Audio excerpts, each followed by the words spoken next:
اگر امام اوغلو نه جهپی با مثلا اک پارتی با دادگاه بریاره که وها بده لسر پرسه جروی قانونی یکم جارد پرسم پاشی دی چین سیاسی که آیا اف بریاره دادگاه استانبول حتی چند قانونیه کنه امام اوغلو دوسته که دزینشی گندالیه لسر هیه جبر کد بیشن قاشو هندک گوتن دسته اهل بجارتنان لترکیه اف جین حقی و بیرزی هم بری حکومت کریه دادگاه جبریاره که وها ده لسروی 2 سال و قاسی 8 مهان زندان کرن لسروی هاتا در کرن جبلیوه که سیاست جیلی هاتا قدقه کرن دمه کی داکو کسی که کسی بهس جبو کو ببیتا کاندید سر حکومت ترکیه ناوی جیل پیشه هوا دید گل جوی حزدکه دکوانه دارد واستم جه هجای فوزی چلیک پارزر بسپورو چافدری سیاسی دپرسم هجای فوزی گلک بخیراتی کردستان 24 حتی چند اف بریاره دادگاه استانبول حقوقیه قانونیه آیا دوری siyasetiye ne siyasiye? Sağ olun, teşekkürler.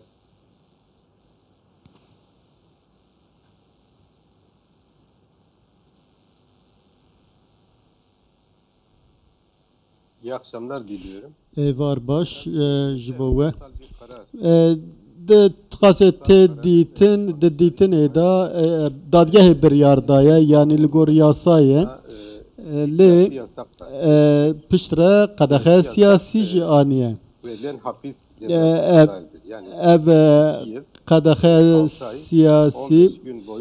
2 sal و 7 ماه و 15 روزان نکاره سیاست بکن نکاره به اندام پارتیه که نکاره به نامزد شارداری نکاره به نامزد سرکوماری دواره یاسایی دا تشتکوی هیم لی پروسه دادگاه کرنه بر دوامه دادگاه هرمی هیا دادگاه بلند هیم لی ام دما ام مر دما امروشا ترکیه دنرن حتی هلبجارتنه ده اف بريار ورجي بجيكرن باشه هجای فوزی تشتكو امام اوغلو بکه هيا لدادگاه بلندا ترکیه جی لدادگاه مافی مروفیا اوروبا حتی کو خوشوان سزاین هنی خلاص بکه هرچنه بیتن سزای قدغه کرنا سیاسته دکاره تشتکی بکه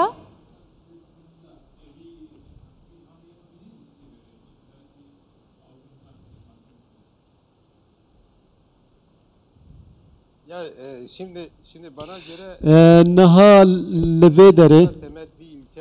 pivaneki sereke ya dadgah ne heye ev dadwereki ve dadgah hebu henek nikaş لسر هاتن کرن فشار لهاتن کرن و dadgah hata durxastin naha ten dadwereki nu hat ku henek guman لسر hebun لسر بریارین کو بره دابون جبر و یکی اف دادگه دوار سربخانو به سرخابون به آلی دا ندیاره هر چه قصد دادگه بریار دا کو بریار دادگه نینه رین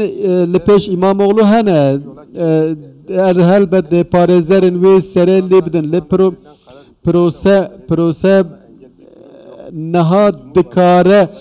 دکاره شاردارتیا خو بردوام بکه دکاره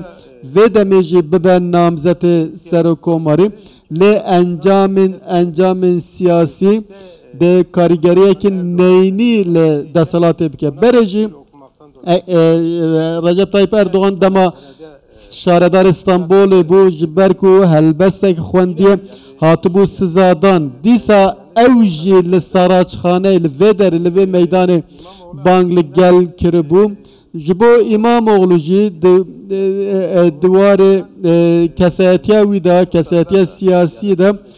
دبکو پیشا ویج وکه اف بریار باندورا که ارینی لامام اوغلو بکه هلبت اوین کو باندور لدادگه دکن دبکو بیرا کو کولاندیا بکفن وی بیره باشا هجای فوزی اف جروی قانونی و بو مآخذی اگر بهینه سروی سیاسی اگر جهه پیوکه پیویست در حق زندان کردن هفسروکین پیشترین هدف در حق جستاندن پارزبندی پارلمانترین هدف و زندان کردن بدهان آلیگرین هدف حاتبا دنگ افروکه همان سیناریو لسر جهه دوباره دبو گلو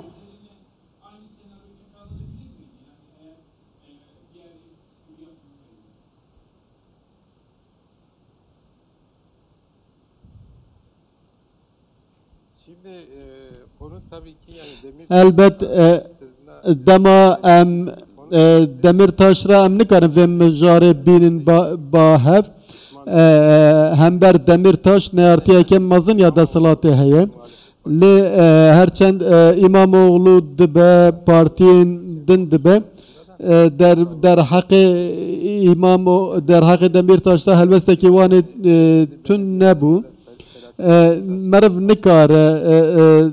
ve tiştek ku hatiye ser İmamoğlu tiştek ku Demirtaş hatiye ser wan meriv nikare bîne beramberi hev. Başa İmamoğlu dibêje nehaqiyeke mezin li min hatiye kirin ev biryara dadgehê jî rewşa xiraba demokrasiyê li Tirkiye nîşanî cîhanê dide. Lê dîsa jî faydê wan nake. Gava dibêje faydê wan nake mebesta wî çi ye? Mirov dikare çi fan bike?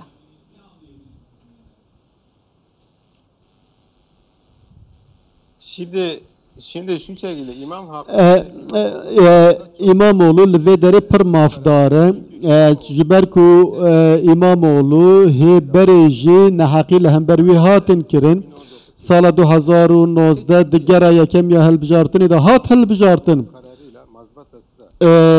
çû pesendnameya xwe jî wergirt lê biryara komisyona bilind ya hilbijartinê ev hilbijartin hatin betal kirin piştî vê betalkirinê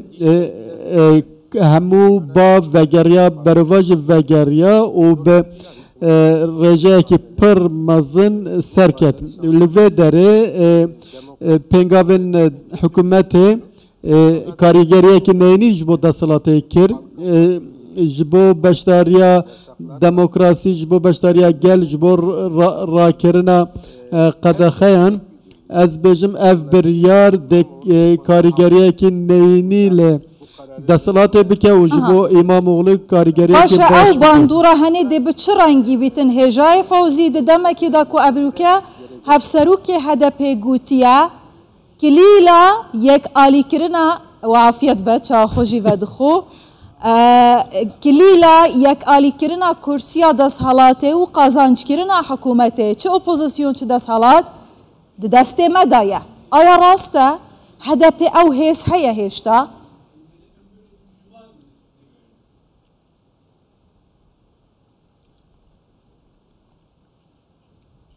ya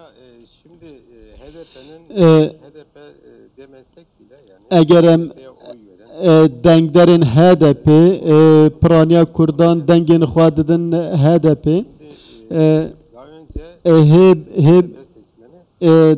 dengderên HDP piştevaniyekî mezin dabûn İmamoğlu û kiribûn şaredar İmamoğlu jî vê dizane Kılıçdaroğlu jî Akşener jî vê baş dizanin ji ber vê yekê İmamoğlu eger bibe namzed HDP jî dizanin ku hêzeke HDP heye HDP jî vê hêza xwe dizane û di hilbijartinên pêş de dixwaze zêdetir karîger be ji bo vê bê HDP tu aliyeke tu senaryoyek ser nakeve ki bibe namzed jî ser nakeve Hêjayê Fewzî Çelîk gelek spas parêzer û bi spor û çavderê siyasî tu her hebî dem baş.